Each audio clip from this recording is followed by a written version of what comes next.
Hello and welcome to the Colts Cover-2 Podcast. I am Joel A. Erickson. I am joined, as always, by Nate Atkins. We are a week after the last time we podcasted. Not a lot has happened. we talked on the last podcast about the Colts signing needing to sign a backup quarterback. They've signed Joe Flacco. We can maybe do like a couple minutes on this off the top. Ultimately, this podcast is going to be about the secondary, the Colts' lack of moves in the secondary, and I have a good thought for that. But we can do just a little bit of an intro here on Joe Flacco. I think that a couple of things are important with Flacco. Number one, like somebody that I threw out, Tyler Huntley. The league clearly agrees with Nate that him as a passer is not good because he had to sign to become Cleveland's third quarterback, essentially, or fourth, competing for their third or fourth quarterback spot.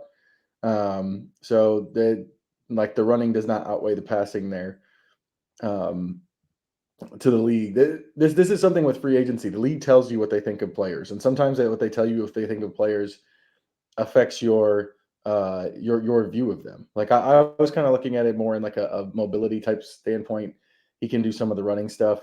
The league clearly doesn't think he can throw, and his yards per attempt over his career back that up. So Huntley's in that vein. Tyrod Taylor got quite a bit, right? Yeah, it was. I think he got one of the higher backup deals to go to the Jets. Yeah, pretty nice move for a guy who doesn't have to move his house.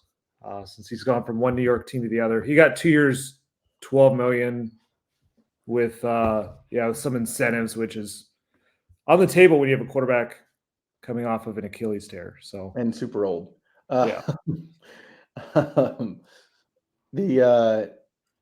So some of the guys that we mentioned, I think one of the things that maybe has gotten lost with the backup quarterback discussion is sort of the idea that, can you get a quarterback who's more like Anthony? And the way we've talked about that mostly, and we've probably been guilty on this podcast of doing it too, but it's just like what he can do with his legs.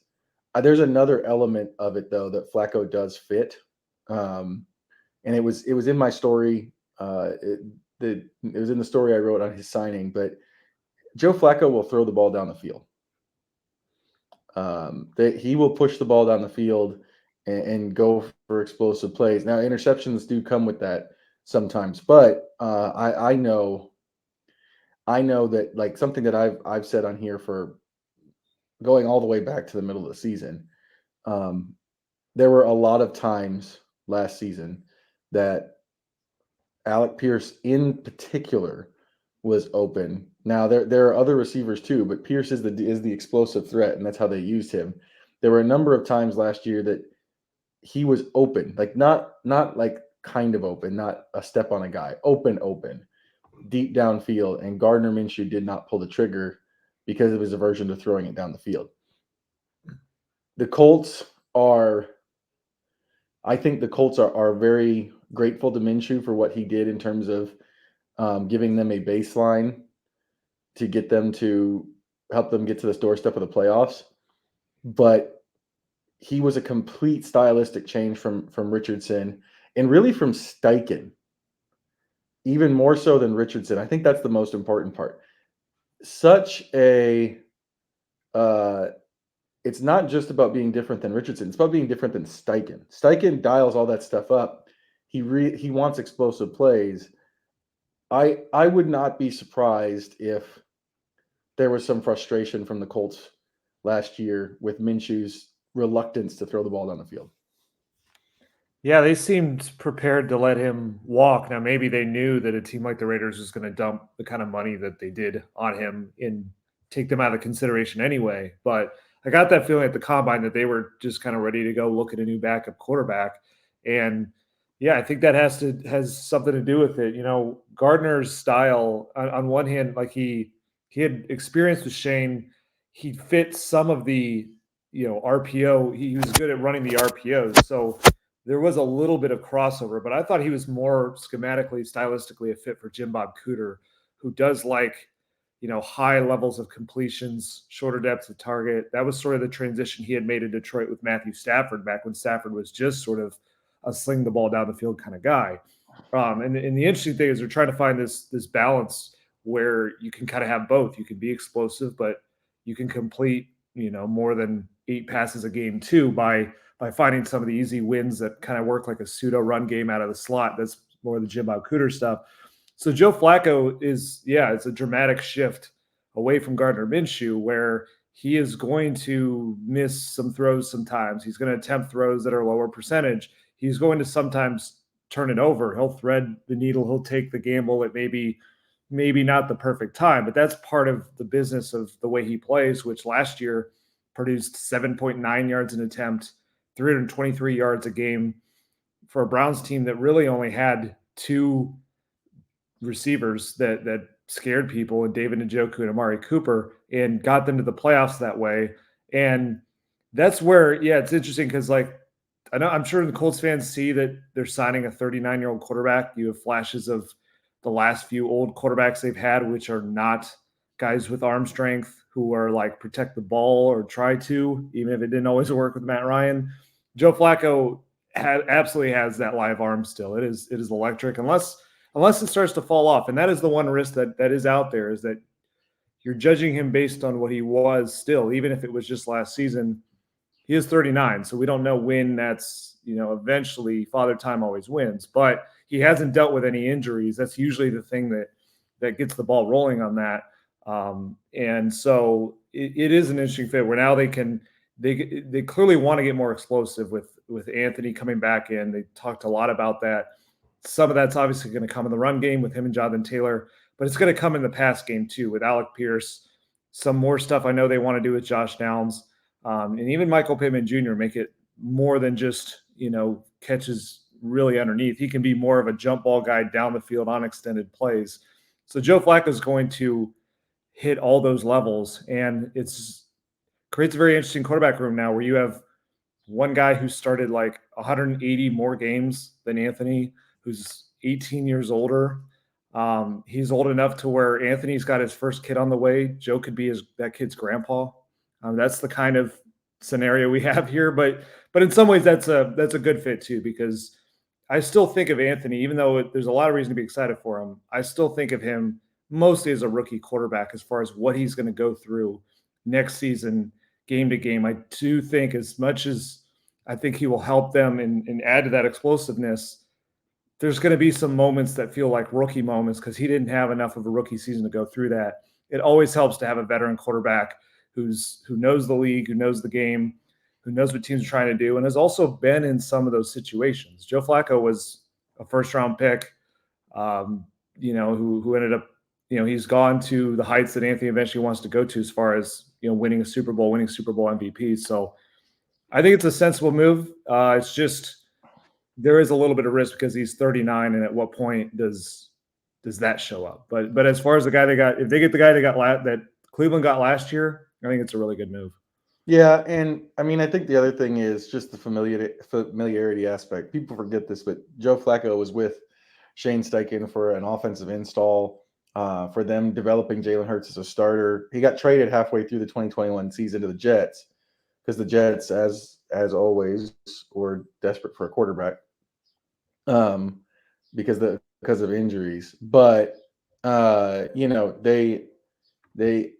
the familiarity there is there for Steichen. They also know that between Hurts and Lamar Jackson, he's worked with a young quarterback before.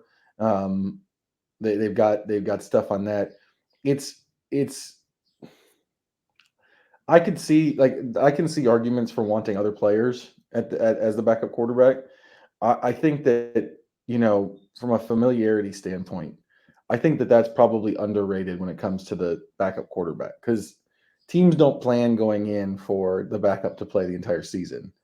That's not the way you plan your season out. So I think the familiarity for a coach is very helpful there in terms of the backup quarterback, or at least coaches, whether or not it's helpful, the coaches want it. The coaches would rather have a quantity they know in that room as the backup quarterback the quantity they don't. Yeah, because it matters in terms of the plays you're going to call and trust them with, but also that personality presence in that room is pretty big. It's a pretty big influence on a young quarterback, and they want to trust that guy. That was a big reason I think Gardner was here, is they kind of knew what they were getting. And that Joe, like for reasons you said, is similar to that. He's also a very known commodity for how long he's played. The one thing that they sacrificed would be the mobility aspect. And Shane kind of laid out that he could go either way with it. That's what they hired Shane initially, because he can coach quarterbacks who are mobile, or quarterbacks who are old like Phillip Rivers, or quarterbacks who are, big time throwers down the field like Justin Herbert. And he showed that versatility last year just by going ping-ponging from Anthony to Gardner. And so there's going to be a little bit of that if it goes from Anthony to Joe, who's obviously not going to ever do a design run unless it's a quarterback sneak, maybe. That's where, like, Tyrod Taylor to me was the perfect option. Why are you crushing my dreams of a design quarterback run with Flacco?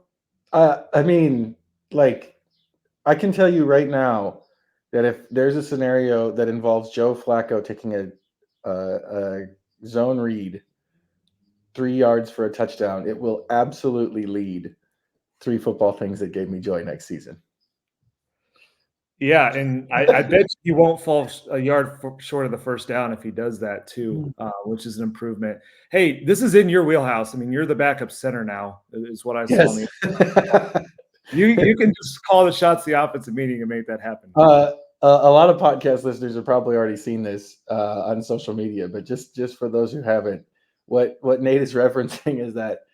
So I broke that the Colts were bringing back Danny Pinter, and Pro Football Talk. I mean, I don't want to. The person who wrote it is a Hall of Famer. I don't want to take too many shots at them. But they wrote a story where they said they wrote that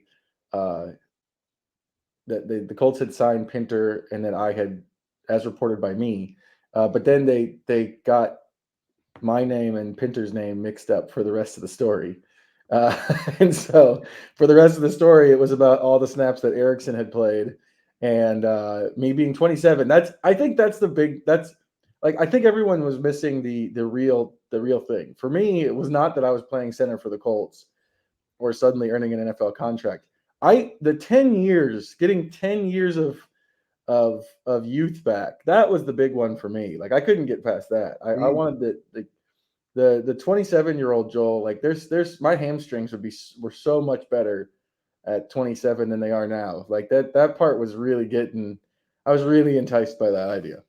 Yeah, and if I ever make an old joke to you again, you can just bring that up. I mean, I'm a 27-year-old pro athlete, so right. Technically, I'm younger than you now. Yeah, I am not. I'm not on an NFL roster either, even though very close. There is a Nate Atkins. You are close. You're one letter off.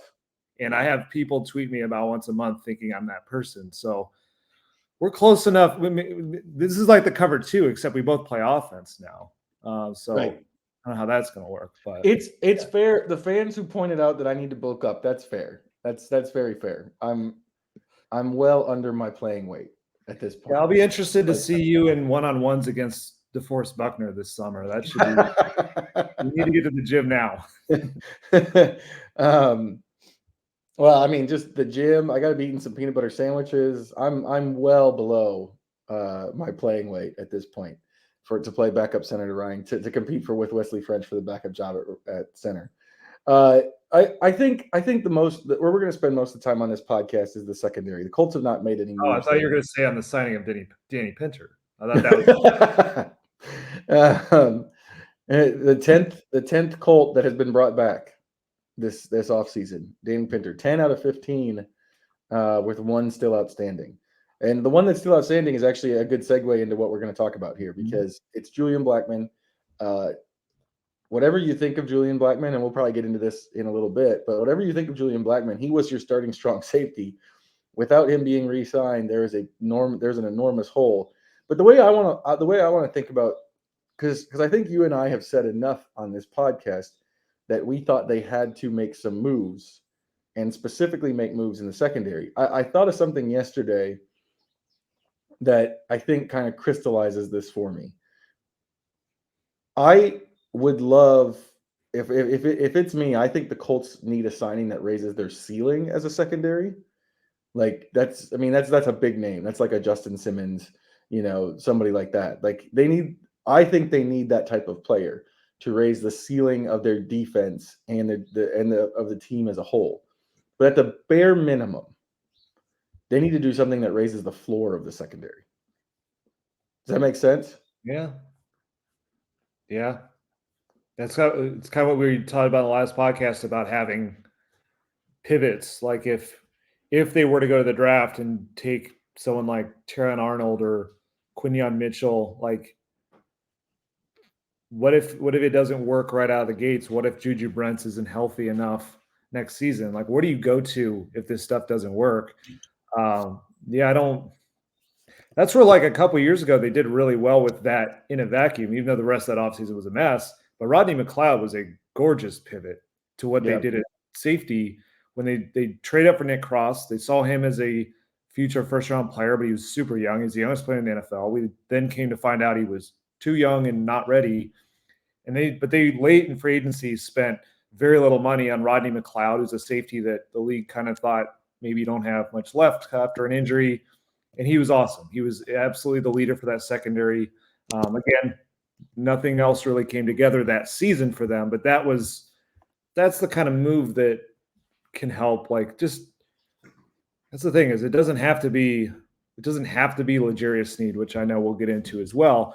But with all this stuff, we go through their offseason right now. In certain moments, in a vacuum, if you just look at why they did or didn't do a certain move, it makes sense. But what I keep coming back to now that more time's going on is like, okay, so then what's the plan B? What's the other move?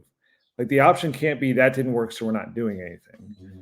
And that's the conversation that's going to start happening with them. The more that these DBs come off the market, the more that they wait, the more that we find out they're not actually that interested in L'Jarius Sneed. Like, at some point, we need to hear that they are interested in somebody that's going to move the needle for the secondary, either the floor, like multiple signings of the Rodney McLeod type. I think they could use, even bringing back Julian Blackmon, that would help a lot with the floor, or the ceiling, like that big kind of ceiling raising move.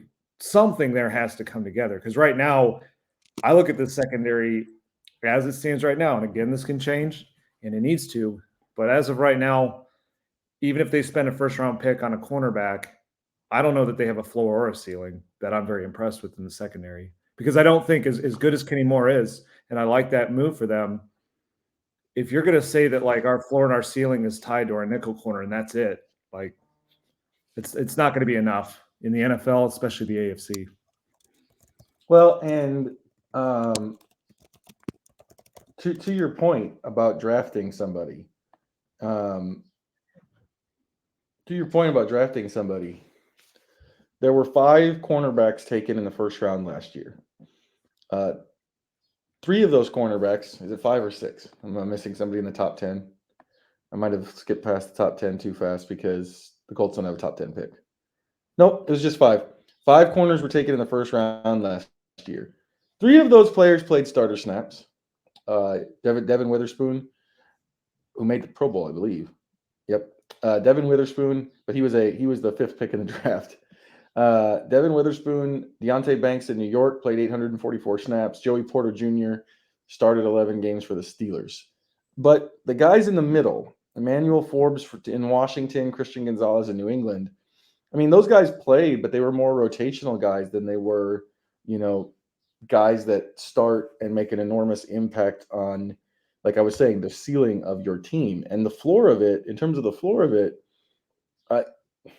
maybe a draft pick raises it a little bit, but there's a chance that it doesn't, I think if you start talking about the floor for this secondary as it's assembled right now, as we're talking about it on Wednesday the 20th, like, okay, let's just lay it out. Kenny plays well. Like, we're going to throw injury out of this because you can't necessarily, we're going to have to talk a little bit about injury, but like, we're going to try to throw out like this, assuming players will get hurt. So say Kenny plays well. You're expecting Kenny to play well. Well, what if you get the same level of play from Rodney Thomas and Nick Cross, again, at both safety positions? because right now, as the roster's constructed, Cross moves over to strong safety. You get the same level of inconsistency there.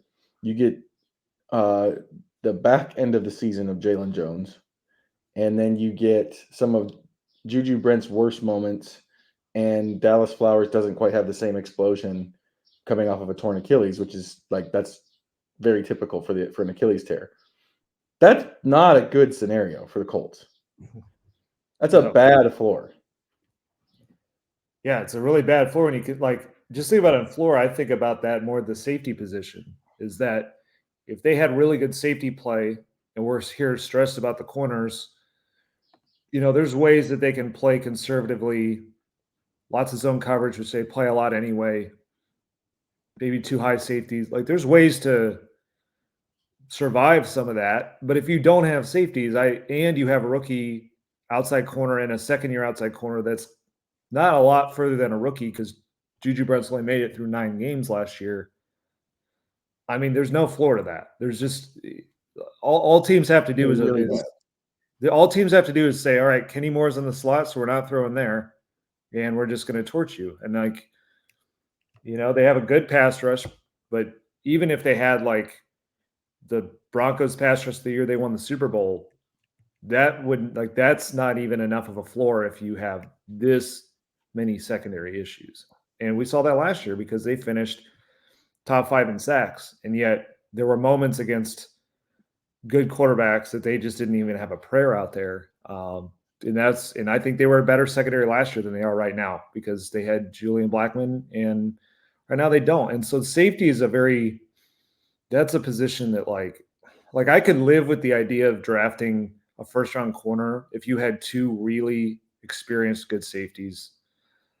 But right now they have told us they don't really believe in either one because Nick Cross started 2 games, then got benched his rookie year, was benched all the way last year until late in the season.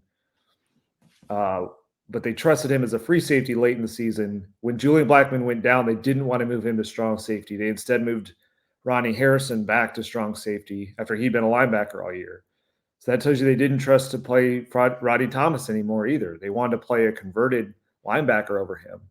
But the plan, and they just signed Ronnie Harrison back, and maybe they could, I don't know exactly what position he's going to back up, safety, linebacker, maybe both. But you can't tell me that is the plan either, because then why did you spend all year asking him to play linebacker if you thought he was a starting strong safety? Nothing they're doing right now can convince me that the plan going in was these are our starters and we just thought that was what it should be. Instead, it looks like maybe you're not getting the guys you thought you would. I mean, there's a lot of safeties out there, so I assume they're still good safeties on the market. They're clearly not getting the deals they thought they would. Maybe the Colts thought they could get them for cheaper. Maybe they still will. But if they roll into next season with the safety room as it is right now, they're just going to tell us through how they played late in the year, how they use these guys late in the year, the things they've said, the moves they've made or not made that they just whiffed at that position. And it's not a good place to be in because that's the floor of if you have horrible safety play, to me, it almost doesn't matter what else you do at any other level of defense. It's going to come in the playoffs. At the baseline, you have to have consistent safety play and that you know where they're going to be. Because one of the reasons that so many safeties have moved on this year, people are saying at least this is what I've been reading is, teams are playing umbrella coverages more. They're playing back. They're putting less on the individual safety. So some teams are evaluating that and saying we don't need to be as good there because we're gonna drop them both back. But the problem with the Colts was last year they couldn't count on their guys to stay in the umbrella or the shell when they needed to, and that throws off everything. I mean, Shane Steichen's goal is to eliminate explosive plays. That is a big issue. I think one of the things that's left here is it is still a week into free agency. I know it feels like everyone is gone, but you kind of just touched on this. There are still guys. There are still guys available out there, and it's actually very Chris Ballardy. Is that a word, Ballardy? Sure. Chris Ballard. I like Ballardy better. It's more fun to say. Yeah. Very Ballardy to wait until the weeks following the opening of free agency to maybe make signings. Just to remind people, just a couple off the top of my head: Stephon Gilmore, you've already mentioned. Roddy McLeod, TJ Carey was a kind of McLeod-like signing the first year that he was here, where they picked him up for essentially the minimum or a little more than the minimum, and he had a really good season for them his first year in Indianapolis. And then Xavier Rhodes is another one where they kind of a big name who had coming off some bad years, was really good for them his first year in Indianapolis as a veteran corner. So they have done, this is done work. This work has been done well, but and there are still guys out there. So I think that's one of the things is, well, the temptation is to evaluate everything right now and say, honestly, not even that Chris Ballard is the same Chris Ballard, but this would be the least. This would be firmly in one of the least active free agencies if it stops today. If it was done today and everyone was gone and we're not looking at any other signings, this wouldn't just be like normal Ballard. This would be probably in there with the 2019 offseason was kind of like this. I don't have all of them in front of me, but he usually makes a couple of signings that either replace holes or upgrades in some way. Those haven't really happened. He's basically just filled holes so far. And so I don't know. I keep thinking that some of these available veteran defensive backs, two of them are going to end up in a Colts uniform.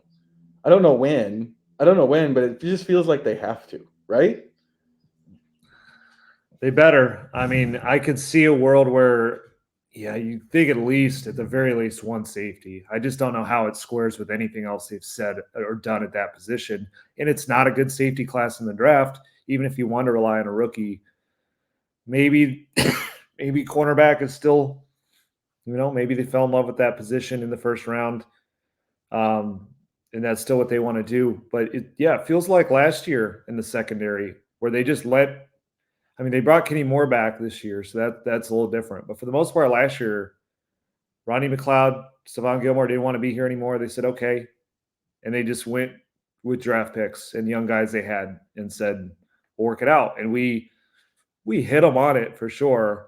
But also understood that it felt like they were doing that somewhat intentionally because they thought it was going to be a learning year all around with Anthony Richardson. So they just went into the youth movement. This year, if they're saying the things that they're saying, the need to get more explosive and limit explosive plays on both sides of the ball has been Shane Steichen's talking point.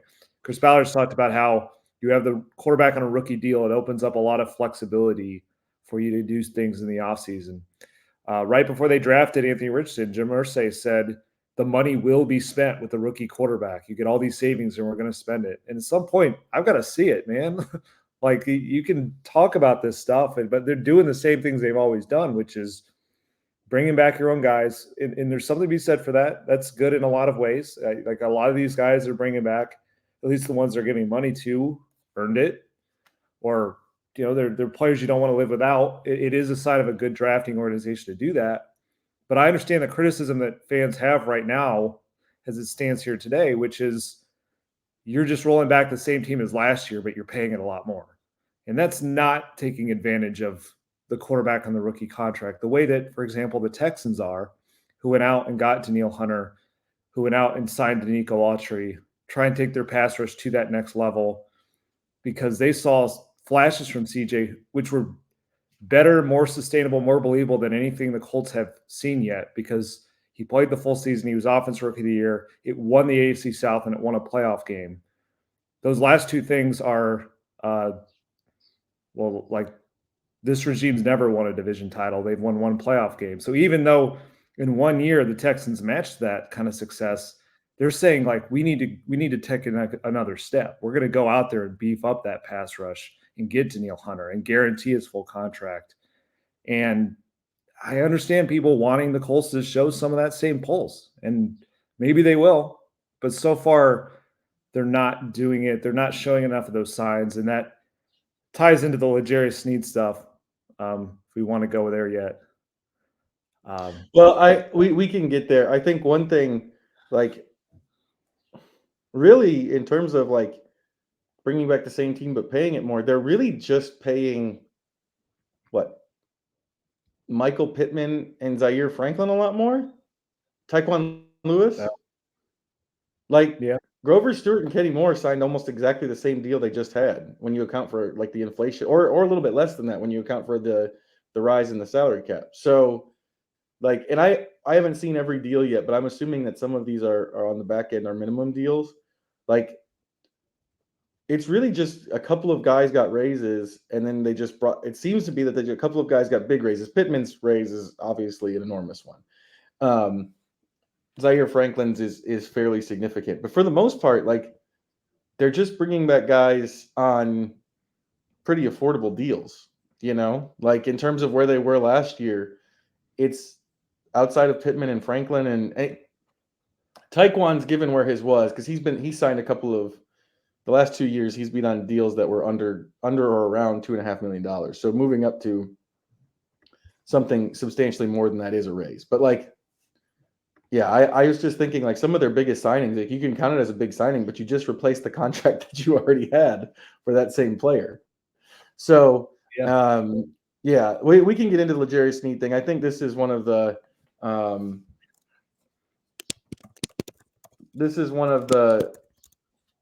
players that I think most people would think of as clearly raising the ceiling. He's been very good for the Chiefs.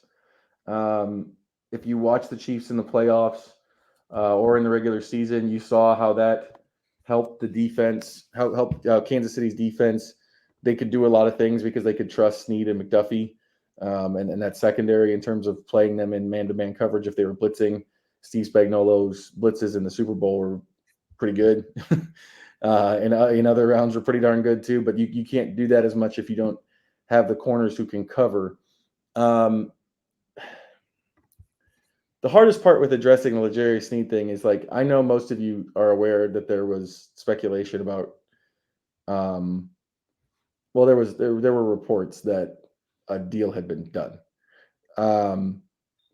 By the time we're taping this, that's kind of all been litigated.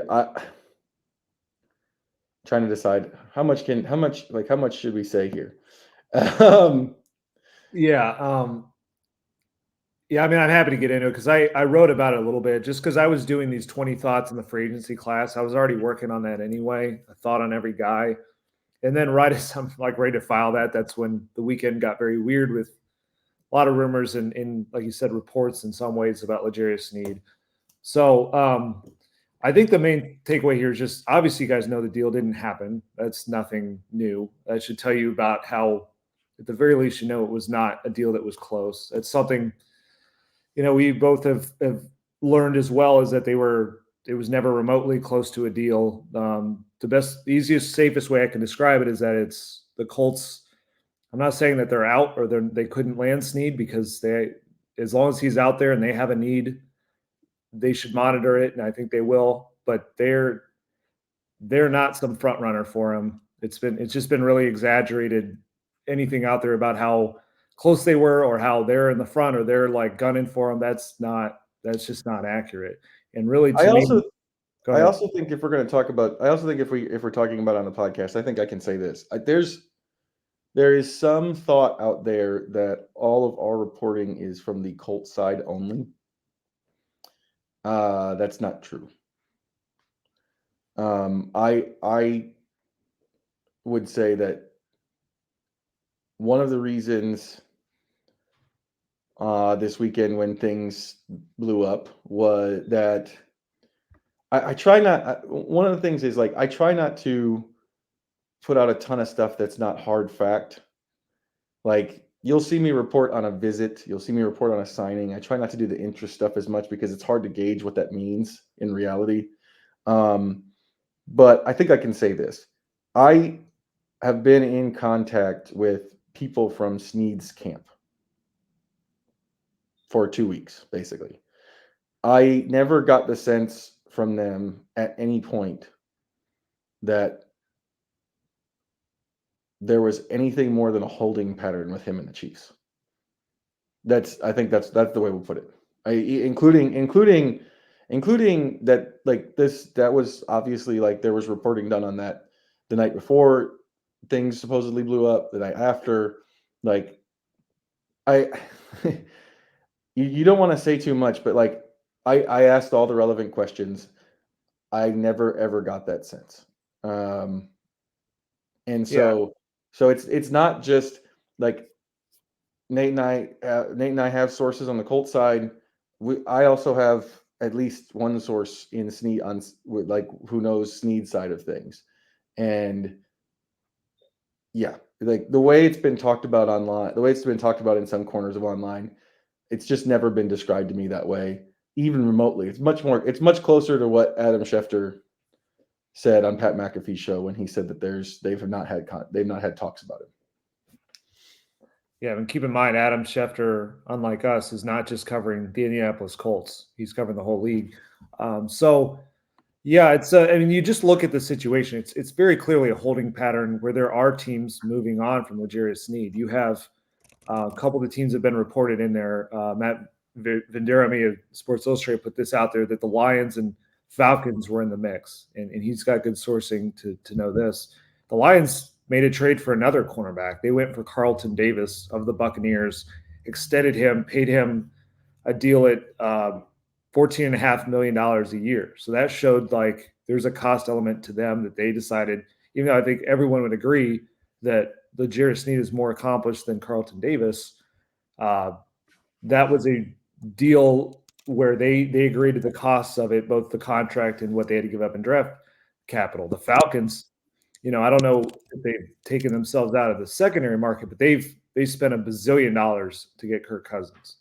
Like, they decided that cost was the swing they were ready to take. There is a cost. This thing always comes down to cost. Like, they say in the NFL, like, you don't trade players, you trade contracts. And the interesting thing with L'Jarius Sneed is he needs a new deal for a team to want to give up a pick that's anything higher than just like something late on day 3. If you're going to give up a day 2 pick or better, you want that player to sign an extension. He's currently on a franchise tag that pays him $19 million this year. And I think what maybe has been not talked enough about with this, maybe even something the Chiefs didn't entirely anticipate, is like they passed all the leverage in the world to L'Jarius Sneed with that franchise tag, because it's $19 million fully guaranteed to play this year. That ties him with Marshawn Lattimore, Trevon Diggs, Marlon Humphrey is a top 5 cornerback in the league for this season to play. And this is the worst case scenario for him, is he's going to play for $19 million this year to play for Steve Spagnuolo, with Chris Jones rushing the passer, with Andy Reid calling plays for Patrick Mahomes, for a team that's won 2 Super Bowls with him there. And then a year from now, L'Jarius Sneed, he'll be older. And that's one of the conversations I think that's a little bit part of it. He's 27, but still, if he turns 28 next year, he'll be $19 million richer. He may have another Super Bowl, but the tag will go up, and he'll be in the spot again. So I think from his camp, and I know you're talking to people in his camp more than I am, I'm looking at this situation, just like the spot that he's in. If people are wondering kind of why these things can take so long, is that he's in no rush to do anything.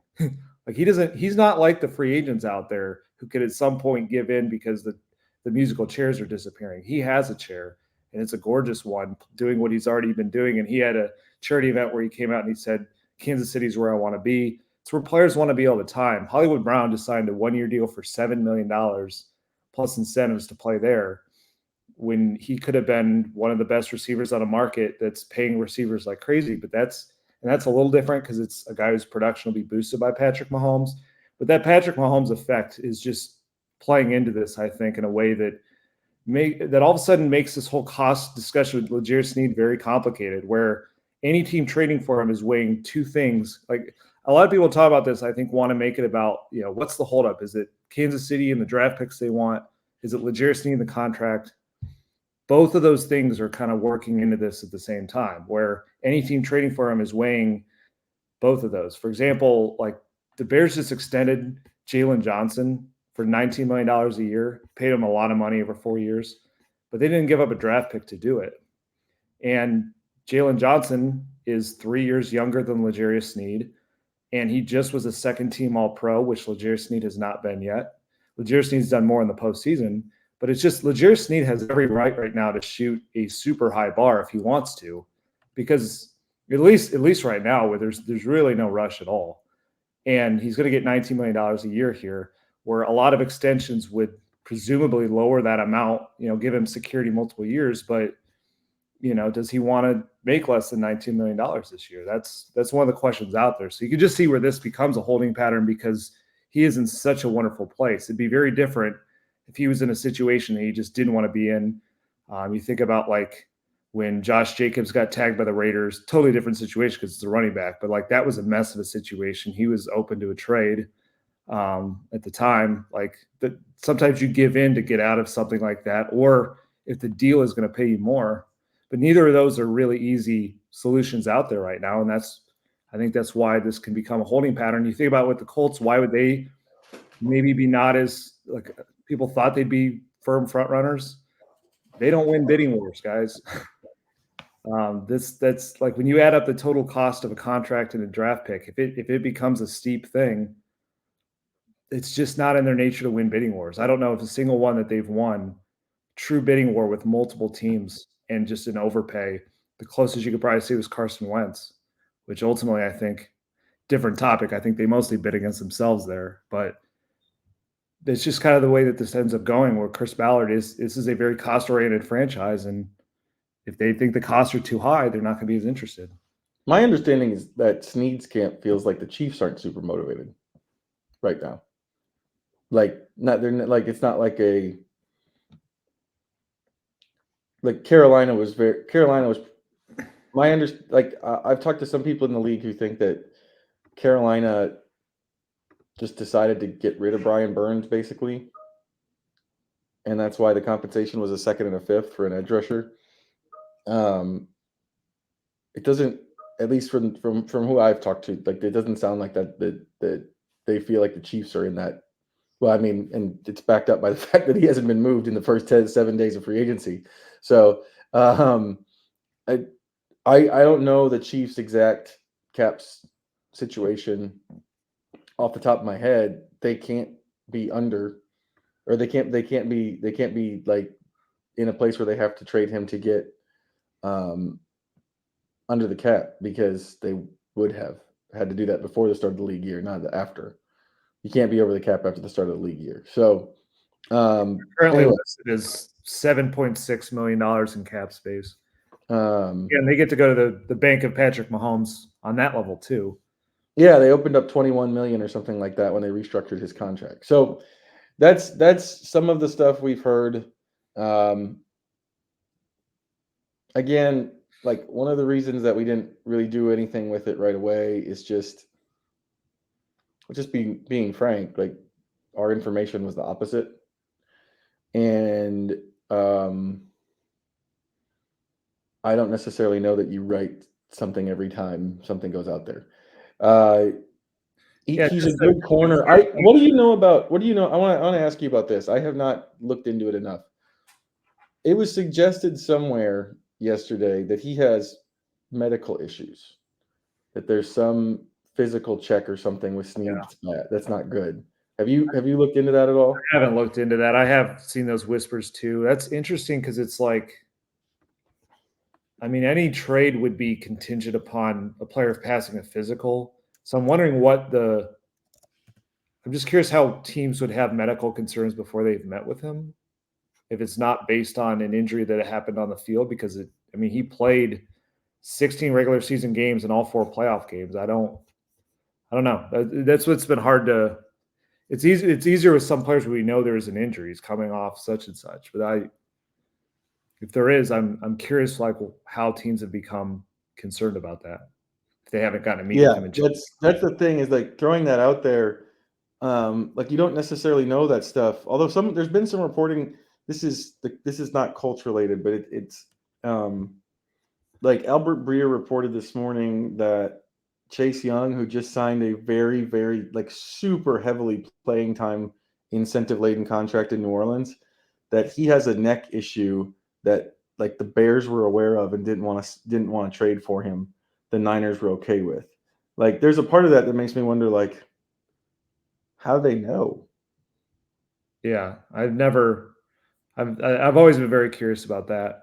One thing I want to say about Snead, just so we can make sure this is out there. What's so, and you alluded to this about what's hard about reporting on interest. Things change. Like, this situation can change too. Like right now, it's been a holding pattern. It's pretty easy to see that teams are moving on from whatever the cost is, or the Chiefs are not willing to move him. One of these things isn't come, but like eventually someone can give in, and a lot of situations they do. You'll see this with free agency. Someone will eventually give in. So it's certainly possible that at some point, either the Chiefs come back and they're like, you know what, we'll take a lot less draft picks because we just want the cap space, or Snead's camp could come back and say, you know what, we really do want the multi-year deal. We're not going to mess around anymore. And you could be a team that was not interested at the cost before, and now you are. And that's why it's always hard for us to come out and say, are they interested? Are they in? Are they not? These things are very fluid. It's why we just, I don't know. It's why we try to be careful with like our moves going to happen before they happen. Like, it's just kind of hard to read into. So it's just like I'm not making any declarative statements about like L'Jarius Sneed will not be a Colt, but just as of right now, it certainly seems unlikely. It seems unlikely based on just what we found out and what we know about the franchise and all that other stuff. I know it's surprising because, and this kind of is the main reason I want to bring L'Jarius Sneed up, is that again, in a vacuum, I can understand why you could have some questions about just how much do you give up contract and draft picks for a guy who's obviously very good, but he's going to be 28. We don't know if there's medical concerns or not. But he's going to be 28, and though he's been very good, he's not been like an all-pro player. And specifically to the Colts, like one of the big values I think to L'Jarius Sneed is moving him all around, and now they've got the slot manned by Kenny Moore. So like you can understand like a lot of things they do or don't do, why they arrive to a certain feeling on it. But it is another example then of them not being aggressive for an option that's out there. And I'm just curious, like, when's that going to change? Like, when are they going to be the team that's like, you know what, we want Justin Simmons or we want Quandre Diggs? Kendall Fuller was a guy I had thrown out there. He ended up, the deal he signed in Miami convinces me, and I don't have info on this, but I just have to believe he wanted to live in South Beach for what he signed for as a clear top option. That's Kendall Fuller, who just signed with the Dolphins. I'm trying to remember what it was 2 years, $16.5 million. Yeah. 2 years, $16.5 million, which is not very much. No, it's not. And for a starting corner who's been very good the last couple of years. But Miami's been a place corners have flocked to for a long time. It's actually why now that move happened, I actually think Xavier Howard is a guy Colts should look into a little bit more. He feels a little like Xavier Rhodes when they signed him. Very Xavier Rhodes feeling. Yeah, like he's not the all-pro he was a couple years ago, I'm sure, but like his numbers were still pretty solid last year. Pretty good player, and super. You talk about experience. 99 starts in the league. He has started at least a couple playoff games. He's only a year removed from a Pro Bowl berth too. Although I don't know, based on recent Pro Bowl selections, how much we should weigh that part of it. But it's just each time a guy goes by, we find out that the Colts either weren't interested enough to get the deal done. And I'm just curious, at what point are they going to show us, like, you know what, enough's enough. We're going to take our swing here. It doesn't even have to be the biggest swing, but like you need starters in that secondary who have experience. And if they don't get that, I'm just going to feel like they whiffed. So I'm curious to see how they rectify that. Maybe that brings us to Yeah, well, I want to do Howard and Simmons real quick. Okay. The one piece of information that I have the only thing I have on Howard is what he said himself. He went on the OG's podcast. Not entirely sure what that is. Well, I know what a podcast is. I'm not entirely sure like who runs it and all that stuff. He said, I guess today, I'd rather take a pay cut to go to a team that's going to go further in the playoffs. I've got my money and stuff like that. I'm to the point where how much money do you really need? So it sounds like Xavier Howard wants a ring. He says, my goal is, this is another direct quote from him from this podcast. My goal is always to win a Super Bowl. Don't let the money get in the way of winning a Super Bowl. Some people get paid. Some people win a Super Bowl. Some people do both. You do both, you're different. I want to be different, but I want to win a Super Bowl now. I've already been paid. Now a Super Bowl is what I'm looking forward to. So that's what Xavier Howard wants. Xavier Howard wants someone he feels like is going to go deep in. This is where Stephon Gilmore was a couple years ago and is now too. He joined the Colts. He took a long time to sign, in part because he was looking for the right situation. He joined the Colts because he felt like it was the right situation. It ended up being a terrible bet, and he ended up with the Cowboys last year. But that's what Xavier Howard wants. And I haven't seen really.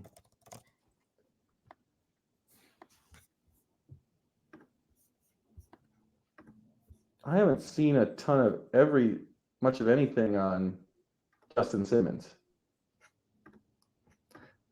Yeah, it's been hard with him and Quandre Diggs. It's been kind of quiet because both of them could be, those are also players that have been paid a pretty good amount at least. Quandre Diggs made $51 million in his career, so maybe not quite as much as Xavier Howard. He's at like $86 million. Justin Simmons made $62 million. So I don't know. Those guys have not made as much as Xavier, so maybe that's still front of mind to them. But I mean, like both of those guys, Justin Simmons and Quandre Diggs, are like big time vocal team leader, team captain type people. And so those type of players tend to value, the situation, the team, the culture, the ability to go win.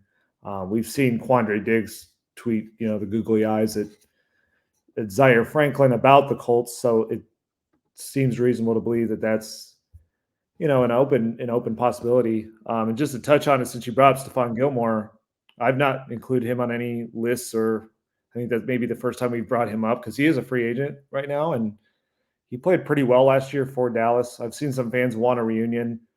I'm just going to say I find that incredibly unlikely. From his perspective, is that he, for exactly what you said 2 years ago, was trying to maximize the chance to win in what is sort of the later stages of his career. I think he's like 33 now.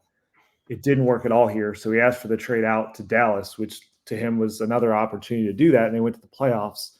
Like the Colts had their shot at that once already. And things are a lot different. And they've done a lot of things to correct that. That's great. But like they had one shot with Stephon Gilmore, I think, to sell him on that. And it went so crazy that I would just be surprised if that is an option to him. But that's kind of why I've not talked about him as much as some others. These other guys, though, like they don't have to work through, like they didn't have that experience with the Colts. They can judge it more on what it is right now, which is where I think Justin Simmons or Quandre Diggs could be. They could look at this team and be like, yeah, they kind of are like a really good veteran safety away from maybe being something very dangerous. If they're intrigued by Anthony Richardson, and they've certainly heard good things about Shane Steichen. There's a lot of other good players on this team and this defense. I think it's a fun defense to join if you're a newcomer because they're settled at linebacker and they've got good defensive linemen. They've got Kenny Moore. What they need is that veteran corner or veteran safety. It's the same thing that they need defensive backs. It's how it felt when Stephon Gilmore got here 2 years ago. So it's like that's what's kind of weird is you have on one hand you have a good situation that I think is attractive to guys wanting to win and fit on a good defense if they believe in themselves to solve that issue. You have cap space to pay a market rate deal, at least one of them. It's not a cap strapped team. Why has it not happened yet? I mean, Chris Ballard's very, very patient. So it's quite possible one of these comes through, and then we're talking in a totally different way. But like, it needs to happen though. I just don't want to hear that like they didn't get Quandre Diggs or Justin Simmons or any good safety because cost ended up being the reason. I don't have any information on the pursuit of either of those guys, on if they're pursuing beyond eyeball emojis, which is not expansive enough for me. I want more information. But to me, Justin Simmons is like the one guy left out there who, like, if they sign him, it's like, whoa, that's a big deal. Diggs, I think, is also a very good player, but there's some question with last year with him, right? About like why he fell off a little bit. Yeah, he didn't produce last year. The Seahawks secondary, I know, was a mess, so that probably played a role in it. But like, Simmons is a guy who is coming off of being very good again. Like, he's been very good. Like the biggest question with him is just that he's 30. Like that to me, like I just wanted to stop here and just say, like, to me, the one guy who you're like, if they sign this person, you're like, wow, that's a big one. I don't see the downsides, like the obvious downsides. It's probably Simmons. Because Diggs, I do wonder a little bit about like what, like Seattle's secondary was a mess last year to some degree, but also like if he joins the Colts, based on what we know now, unless there's going to be another cornerback signing, there's some youth and so like he'd be trying to stabilize that too. So like it'd be the same situation in terms of if the rest of the inconsistency was dragging him down. Simmons still feels like he's a guy who, like, people were shocked when he got released. Yeah, and he got released because of the spot the Broncos are in, really. Like, it's just not a player you would Broncos are release. just doing a full teardown, it seems They're like. doing a full teardown. They're Stidham is currently their starting quarterback. Can't win.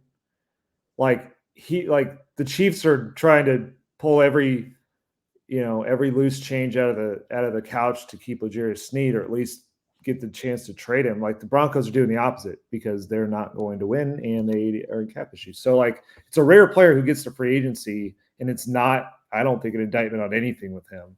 It's just the situation they were in, and they couldn't get a trade because he was on a big enough deal at the time. And teams knew that, hey, why would we trade for a guy when you're just going to have to release him anyway? So just a unique spot. But yeah, he's the one, like, huge needle mover. That's where it's like, for them to make a sizable impact, they could like that. That's the one that raises the floor and the ceiling very clearly. Yeah. Some of these other guys we're talking about, I think, are more raise the floor. Xavier Howard is much more trustworthy than Jalen Jones. I don't know if it explodes the ceiling. Depends on how much he has left. Same kind of thing with Quandre Diggs. He's a lot more reliable than what they've gotten at safety, but is he still that 3-time Pro Bowl player as he turns 32? I don't know. But something, either raise the ceiling or the floor. I don't care how you do it, but I think you have to raise the floor. I prefer that they raise the ceiling. Make sense? Yeah.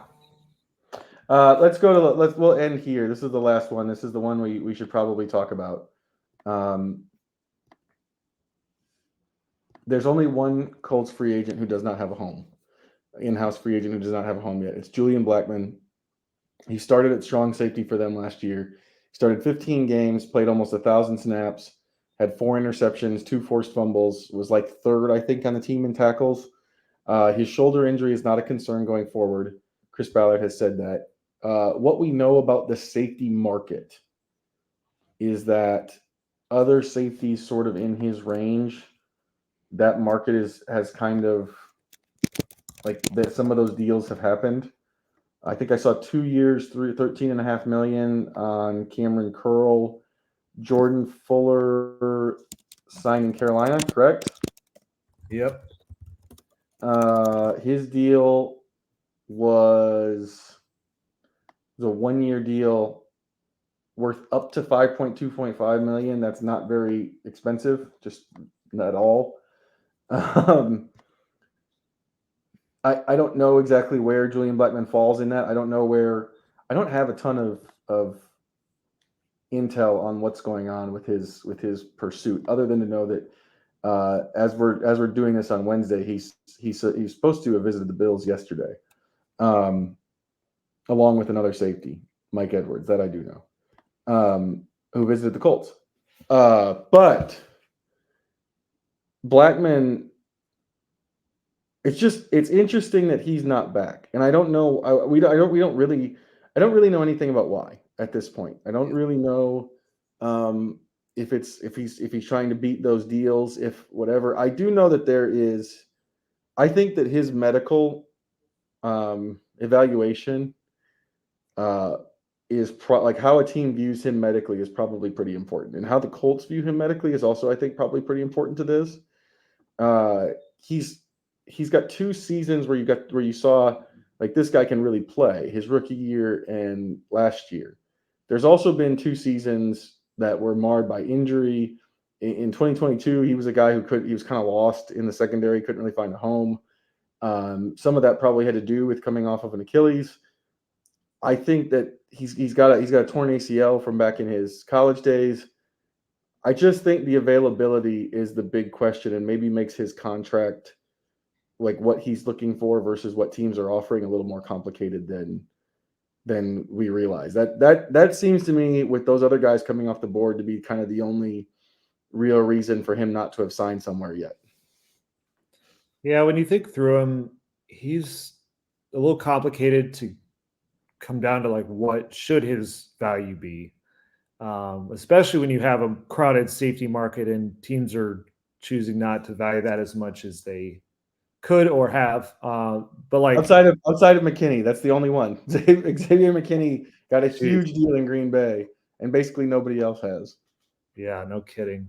Like you can make arguments both ways for Julian. Like on one hand, you can see how he sees this, which is like he just had a hell of a year, and he's 25 years old. He just had a career year and 15 games and 4 picks and 88 tackles and like big time leader, good guy off the field. Like he, in his mind, I think he probably thinks he checks a lot of boxes for a guy who should get a big investment.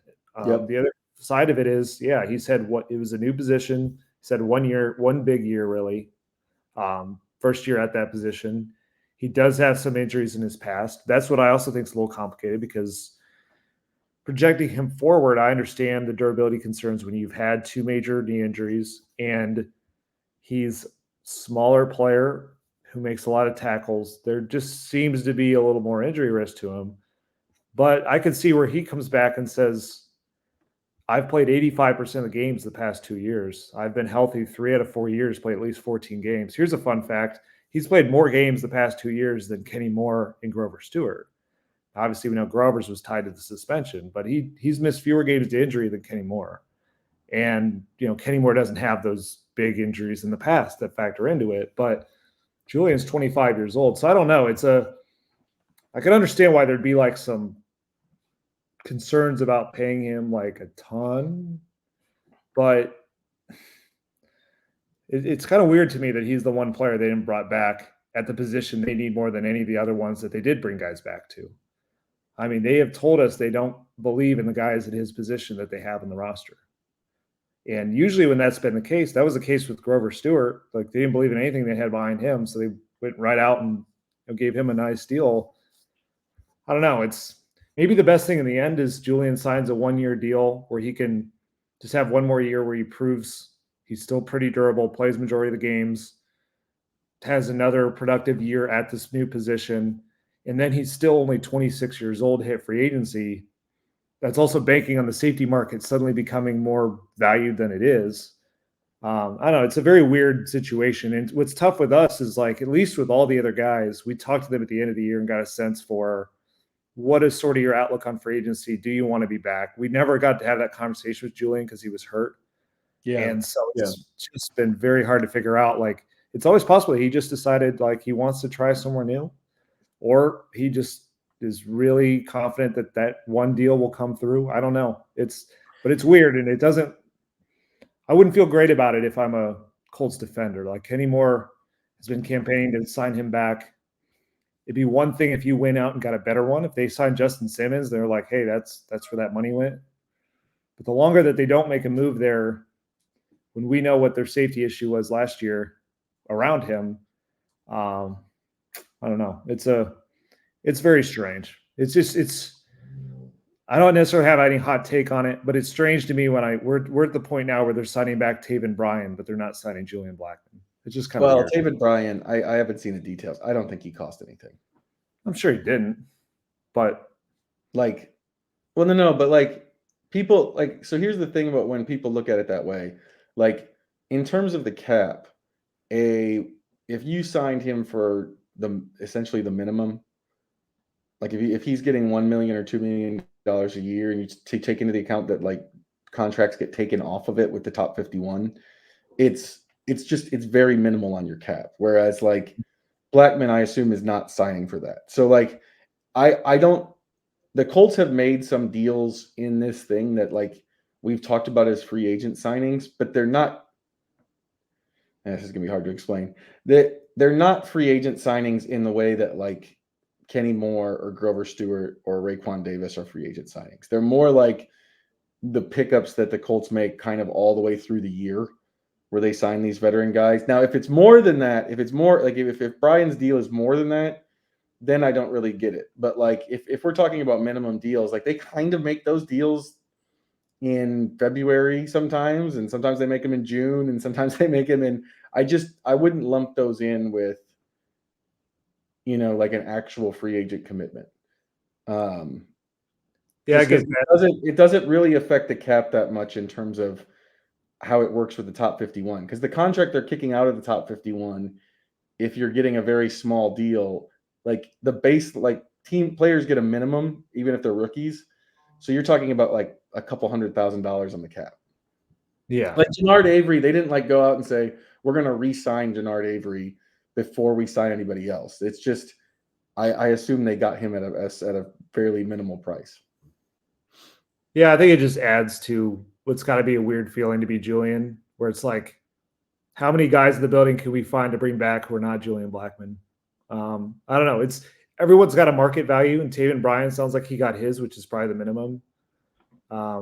Maybe that's it. Maybe it comes down to like, we don't know what Julian Blackmon's market value is. Maybe he has a totally different idea of it than what the Colts do or the league. Maybe that's why it's going this way. But whereas Taven Bryan doesn't affect their cap much, honestly, Julian Blackmon probably wouldn't that much either. It's a much bigger deal, but like they have money they're not spending on anybody. Yeah. I also don't know why Taven Bryan's back. I don't want to make it sound like I think that was a good idea. I don't get it. I mean, I don't understand. They have to be playing him just as a 3 technique now that Raekwon Davis is here. No, I don't understand that either. They really had like 500-ish snaps available for that position. Like I could be wrong on this. 90-man rosters are so big, and you have so many guys on there. You always have veteran guys, but like Jannard Avery falls into this too. Like you have Isaiah Land, you have Titus Leo, you have some of these other guys. Like I guess I don't fully get bringing back veterans who are, I guess maybe with Jake Martin deciding to go to the Bears, you feel like you want somebody there, like, and you liked what you saw from Avery in training camp. I don't know. I guess I just don't necessarily know that those guys had to be back. They probably don't cost much, but in terms of like the roster spot, like you can probably replace them in camp if you need to pretty easily.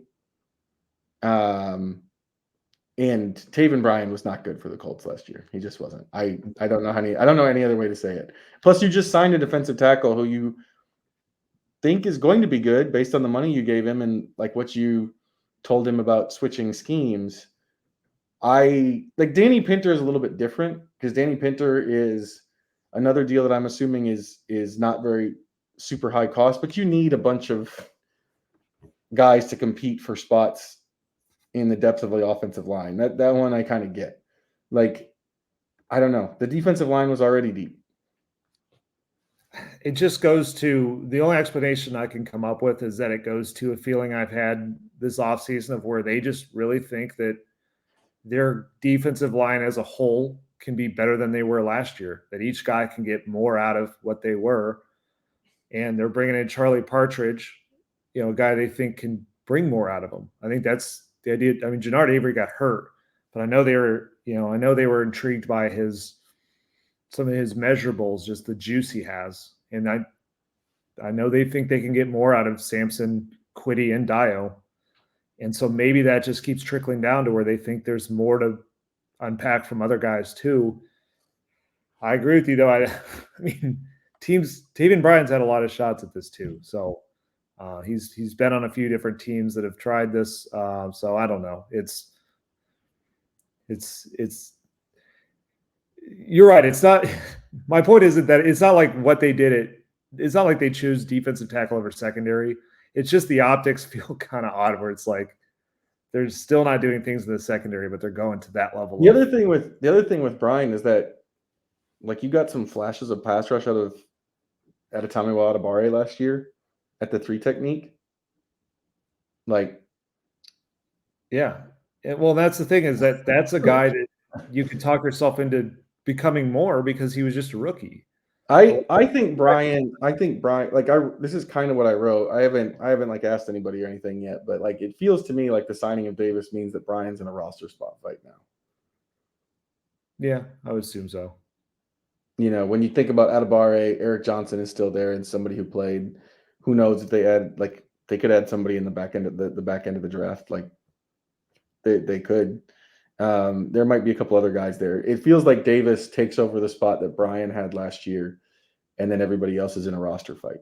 Kind of like Avery's going to be in a roster fight. Trey Sermon feels like he's probably in a pretty good spot right now, but if they draft a guy and Evan Hull is back and they like the way he's passing, like you could see him being on the roster bubble. Like some of those guys that they signed kind of surprised the kind of quickly or whatever re-signed, like you could see them being on the bubble pretty easily. Yeah, like Trey Sermon's a guy that's like, to me, he's the RB2 until he's not.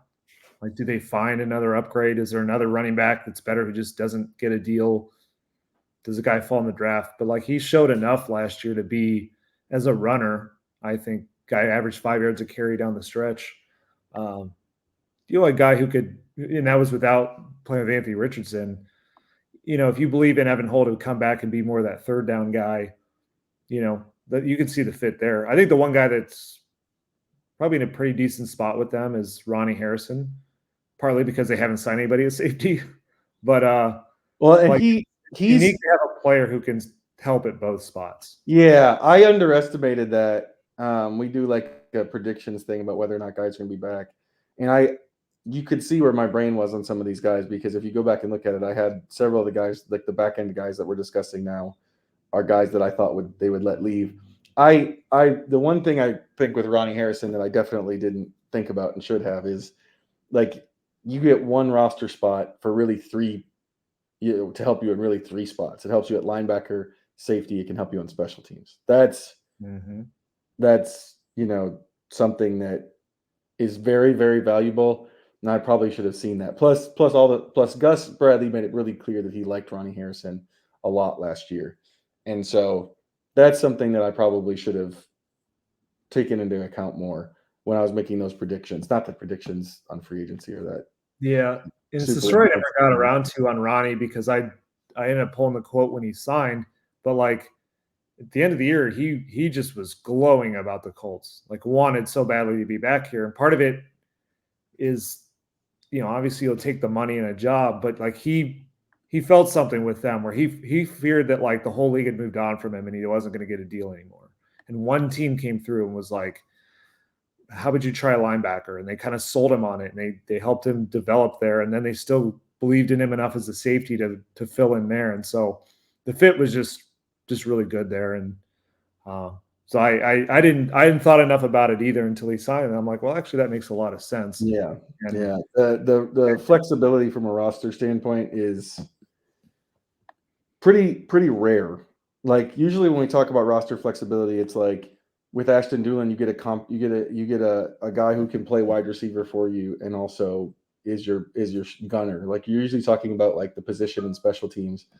Ronnie Harrison literally can fill two different positions for you with one roster spot.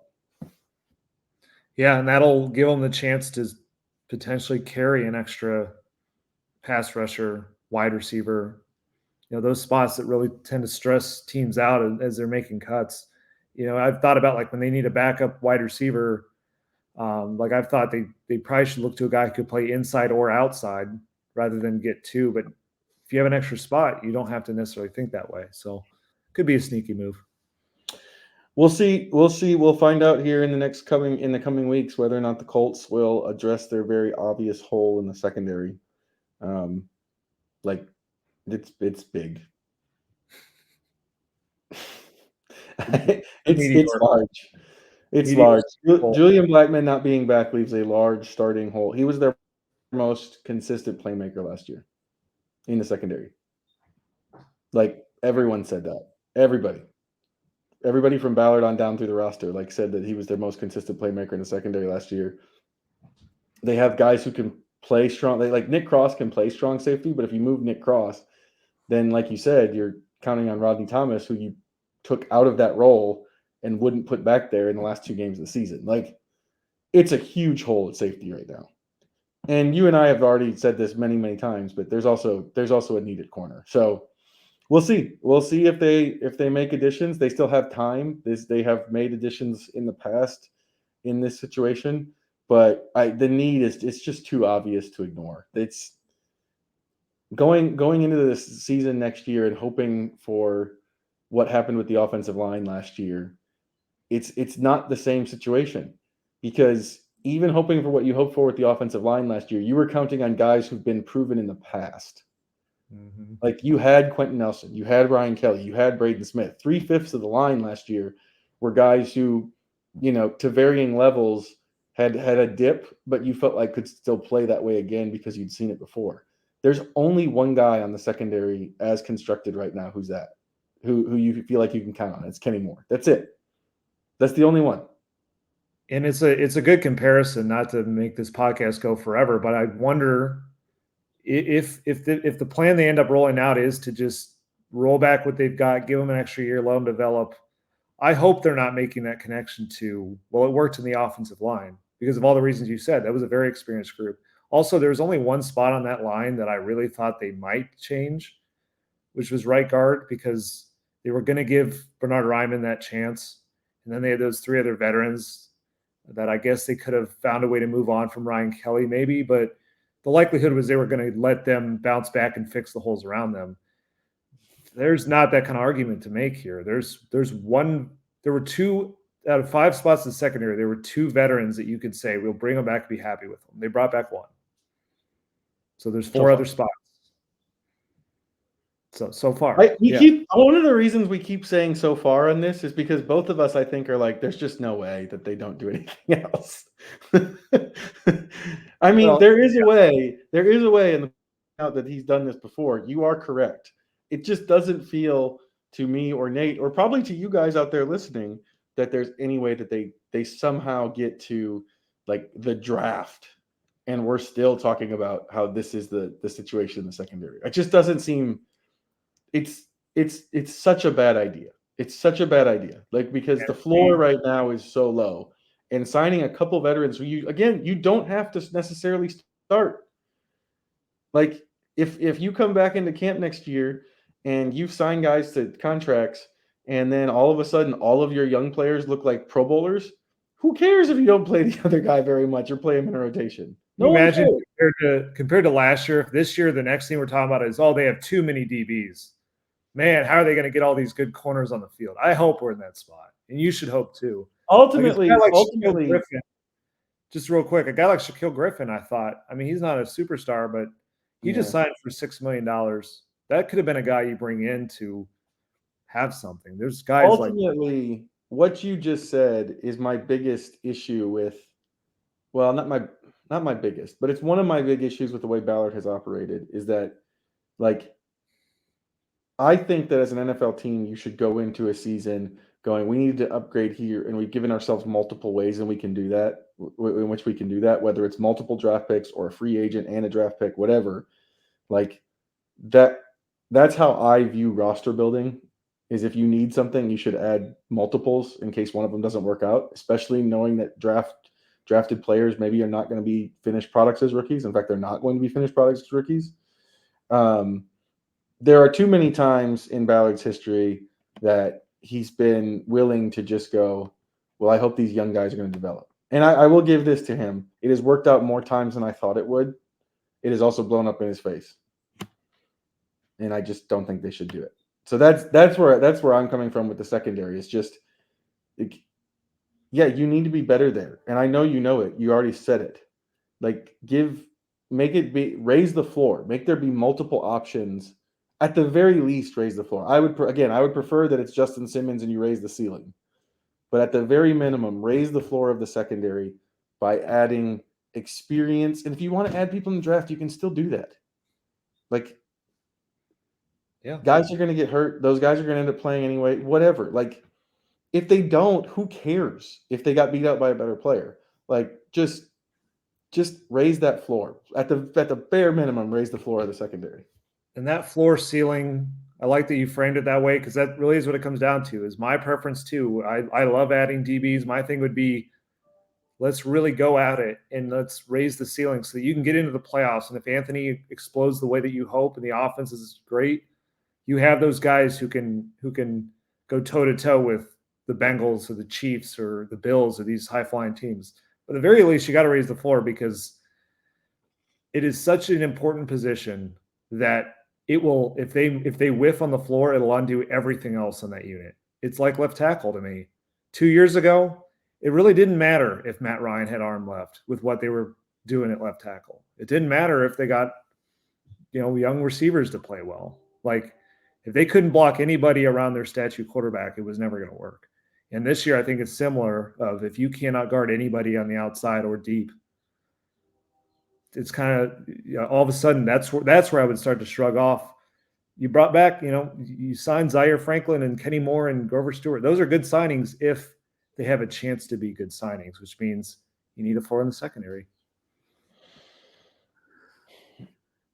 We can keep going round and round on this, but I think we'll probably end it here. It's been a long pod, but I do Well, like if that. we don't make any moves, we can just keep doing this every week for the next. That's true. Any angry thoughts that we didn't just get out in the last 10 or 12 minutes here at the end of it, if they don't sign anybody, we can do it again next week. So for the Colts Cover-2 podcast, I'm Joel Erickson. This has been Nate Atkins. Nate's going to the owners' meetings next week. He should have some information. I think, like, next week's pod, as much as we just joked about it, there's going to be some stuff from Nate on, like, what he's learned about what the team are at least saying. And that's usually helpful at this point in the year. But for the Colts Cover-2 podcast, I'm Joel A. Erickson. This has been Nate Atkins. Yes, we think they need secondary help. We promise we do.